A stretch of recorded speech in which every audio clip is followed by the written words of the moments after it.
Иногда я теряюсь на вопросе, откуда я, и в разных ситуациях отвечаю по-разному. Например, в Москве я бы сказала, что я из Екатеринбурга. В Екатеринбурге говорю, что я из Ханты-Мансийска.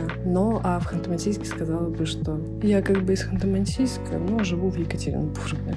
Родилась я в Томске в начале 90-х. Все знают, какие были времена. Мой отец уехал на север, как тогда говорили, за длинным рублем. Освоившись там, перевез меня и маму в город Нижневартовск.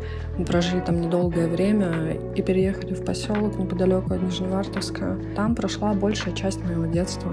Днем ходила в обычную школу, вечером в школу искусств. Мама записала меня на все отделения, которые там были. И музыкальные, и художественные. Было даже немного хореографии. Но с хореографией почти сразу не заладилось. В детстве меня жутко бесила такая полная занятость.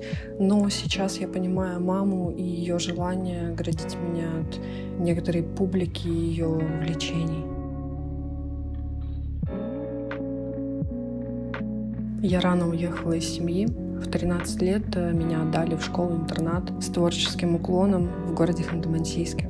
Днем, как и в обычной школе, мы занимались общеобразовательными предметами, а после обеда ходили на художку. Жила я в общежитии, и так как там все были несовершеннолетние, за нами следили воспитатели. Некоторые из воспитателей были просто монстрами. Правила в общежитии тоже были достаточно строгие. Прогуливаться можно было только вокруг здания общежития. Телефоном пользоваться час в день после ужина. На учебу ходить всегда в опрятном, прекрасном виде. Не дай бог, кто-то увидит накрашенные реснички, накрашенные ногти. Сразу разворачиваешься и идешь все это убирать. Хоть как-то увернуться от этих ограничений можно было с помощью дополнительных занятий в художке. То есть после 6 часов рисунка по расписанию ты можешь остаться там, не идти в общежитие. Можешь рисовать, но можешь просто обалдеть.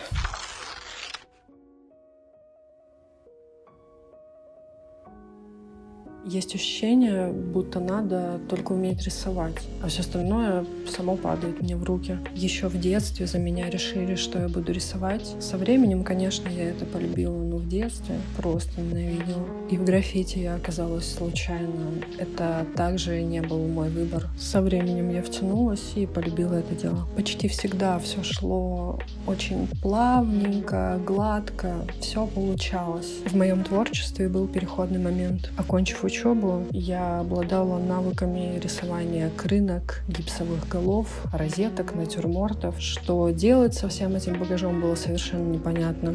О том, что можно качать какой-то свой стиль, я даже и не думала. Я вообще хотела бросить все это рисование. Собственно, я и бросила, и ушла плотно в дизайн. Активно нарабатывала себе портфолио, которое до сих пор где-то лежит. Первое время я была очень заряжена, старалась, росла в этом направлении. Но очень быстро столкнулась с проблемой, которая есть в маленьких городах. Я просто достигла потолка. И подумала, да, конечно, очень интересно, но неужели я хочу просидеть на этом месте еще какой-то десяток лет? На тот период я практически уже совсем не рисовала, максимум почиркать на листочке, пока разговариваешь по телефону. Но вдруг как-то в мою жизнь проникло граффити. Вернулась к рисованию я обнуленной и практически забыла все, чему меня учили. Но мне кажется, что это пошло мне на пользу. Пришлось набивать руку заново, и рисовала на тот период я не девочек. Рисовала страшных мужиков, монстров и абстракции, похожие на собачьи хвосты. Тогда я искала свое направление. Думаю, что до сих пор плюс-минус нахожусь в каких-то поисках и надеюсь, что девочки — это не мой апогей.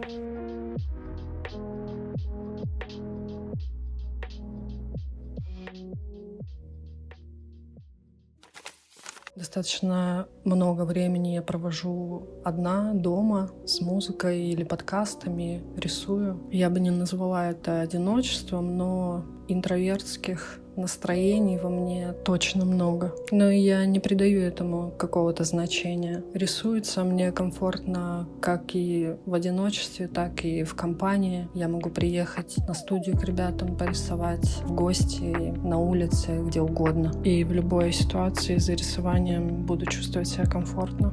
В общем-то, такого одиночества в моей жизни достаточно, иногда даже чересчур. Была одна зима и такой период, когда я не выходила из дома практически 2 недели. То есть не выходила даже дальше двери квартиры, максимум на балкон. И мне было комфортно. В какой-то момент я осознала: вау, прошло 2 недели, ну ладно. Я просто сидела, рисовала и слушала музон. Хорошо, что есть друзья, которые приносили мне еду. Есть мнение, что твое комфортное одиночество — это твоя самодостаточность. Но я не думаю об этом, когда провожу время одна. Мне просто прикольно. У меня нет потребности в большом количестве людей вокруг меня. Есть несколько человек, которых я люблю, и они очень важны для меня. Если с ними я не общаюсь долгое время, то могу очень сильно пригрустить. В целом, я была бы довольна, если в мире остались бы только эти люди. А я не рвусь заводить новые знакомства и навязываться людям, писать: ты такой интересный человек, давай пообщаемся, познакомимся. Это совершенно не моя история. Получается, я не самый компанейский человек. Конечно, встречается много людей, с которыми приятно, комфортно проводить время, но в основном я больше напрягаюсь от новых знакомств, чем стремлюсь поскорее больше узнать человека, понять, кто он, и наладить с ним какую-то связь.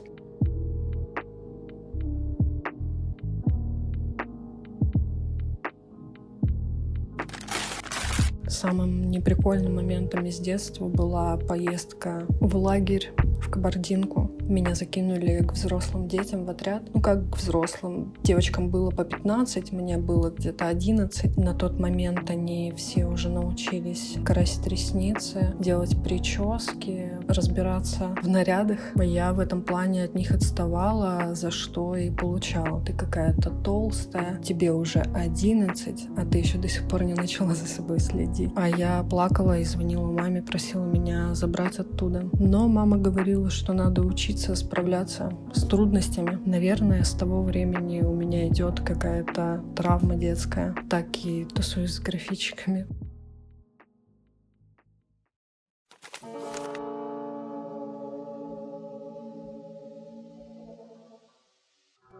Короче, в какой-то момент мы с другом поймали прикол и решили, что мы теперь граффити, и у нас граффити-команда. Это была команда Пранкс.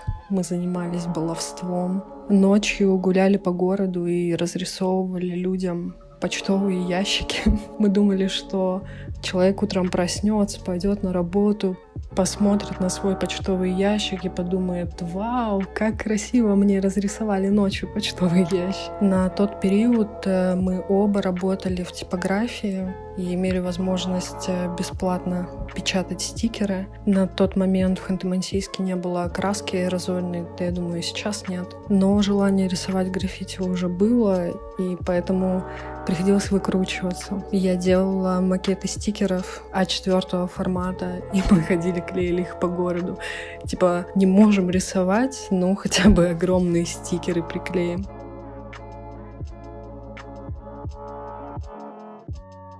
Сейчас больше всего я бы хотела покончить с формухами.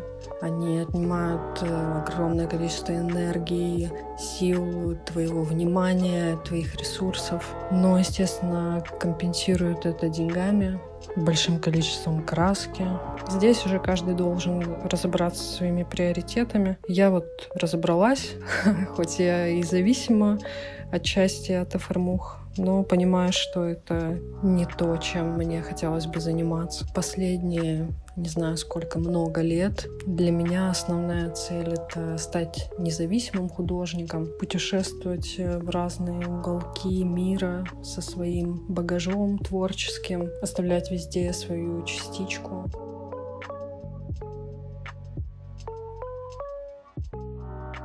каких-то интересных страхов у меня нет. На самолете не очень люблю летать. Какие-то пауки членистоногие тоже мне не очень нравятся. Порой вижу и их жестко дезморалюсь. Думаю, ползли бы вы скорее в свою страну членистоногую и оставались там.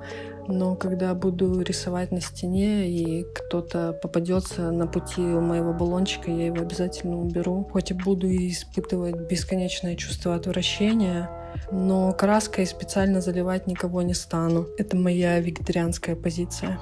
Сейчас я такой спокойный человек, тихо разговариваю. Больше люблю понаблюдать, послушать, чем болтать. Помню, в школе наша компания девчонок была такая, типа, самая классная и крутая. Я была такая дерзкая, активная, везде пыталась ставить свое слово. Но после поездки в этот лагерь что-то во мне перещелкнуло, изменилось. Конечно, я не вернулась из лагеря самым печальным человеком на свете и перестала быть вообще на себя похожей, но проблемы в общении с девочками появились. Я так до сих пор и не могу найти ту самую подругу сердца моего, которая всегда будет слушать мои идиотские истории, но и давать мне все то, что есть в этой женской дружбе. Особенно сильно включаются блоки, когда девочка очень красивая. Я просто выпадаю в этот момент в осадок.